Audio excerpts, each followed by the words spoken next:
ஒரு டிவியில் என் படமோ பாட்டோ வந்துச்சுன்னா, அம்மா விஜய் மாமா, அம்மா விஜய் மாமா அப்படின்னு சொல்லி அவங்க அம்மா கிட்ட சிரிச்சுக்கிட்டு அந்த டிவி ஸ்க்ரீனை போய் தொட்டு முத்தம் கொடுத்துக்கிட்டு, என் அக்கா தங்கச்சிங்களோட தங்க பிள்ளைகளை இழந்திருக்கோம்யா.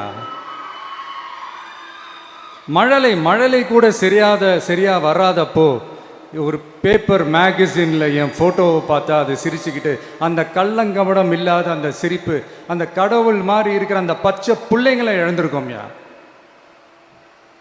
என் அக்கா தங்கச்சி அண்ணன் தம்பி குடும்ப உறவுகளை இழந்து அந்த வலியோட இருக்கிற என்ன நீங்க ஏளனமா பேசுறீங்களா? என் மேல பழிய தூக்கி போடுறீங்களா? இப்படி ஒரு சம்பவம் நடந்துருச்சு.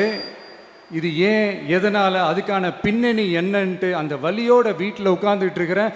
ஓடி ஒளிஞ்சிட்டான்னு வர சொல்றீங்களா? வாயின்னு முன்ன இருந்தா என்ன வேணாலும் பேசுவீங்களா?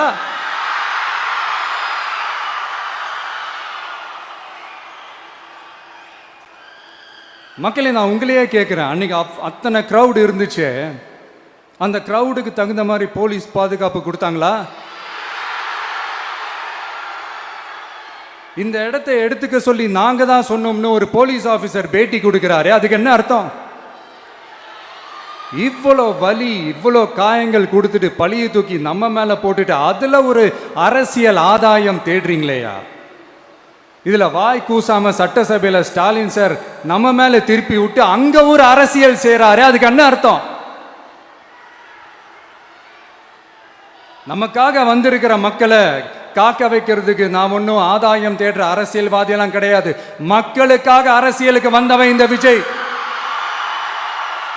எனக்காக எல்லாமும் கொடுத்த என் மக்களுக்காக எல்லாத்தையும் விட்டுட்டு மக்களுக்காக மட்டுமே அரசியலுக்கு வந்தவன் இந்த விஜய்.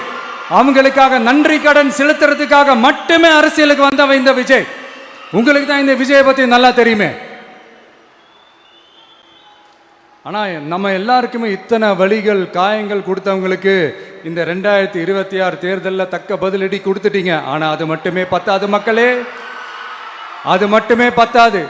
காலகாலத்துக்கும் எழுந்திருக்கவே முடியாத அளவுக்கு நிரந்தரமான ஒரு பதிலடியை நீங்க கொடுத்துக்கிட்டே இருக்கணும்.